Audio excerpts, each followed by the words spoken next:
शेखुपुरा पाकिस्तान मुस्लिम league नून के ज़िली रहनुमा साबिक मेंबर जिला कौंसिल हाजी तारिक महमूद डोगर ने कहा कि पाकिस्तान अपने अंदरूनी मसाइल से खुद निपट सकता है। पाकिस्तान की खुद मुख्तारी पर किसी की मुदाखलत बर्दाश्त नहीं की जाएगी।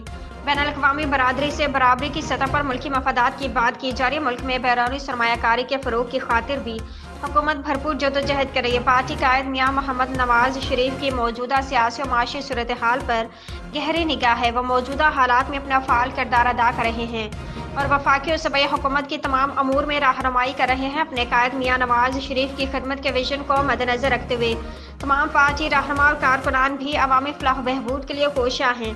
वो वक्त दूर नहीं जब पाकिस्तान एक बार फिर माशी तौर पर खुशहाल होगा और अवाम की जिंदगी में इनकलाबी तब्दीलियाँ रूनुमा होंगी। PTI मुल्क को अनारकी और इंतशार की आग में झोंक कर माशी बहाली की हुकूमती जदोजहद को सबूताज करना चाहती है, जिसकी कोई साजिश कामयाब नहीं होने दी जाएगी।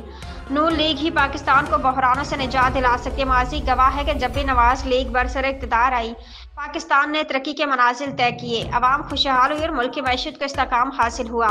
अब भी वज़ीर-ए-आज़म मियां शहबाज शरीफ की क़यादत में वफाकी हुकूमत मुल्क की मईशत को अपने पाँव पर खड़ा करने के लिए सरगर्म अमल है और वज़ीर आला पंजाब मरीम नवाज शरीफ की क़यादत में सूबा की अवाम की फलाह बहबूद के लिए इनकलाबी इस्लाहात नाफिज की गई हैं, जिनके समरात से सूबा भर की अवाम भरपूर मुस्तफ़ीद हो रही है।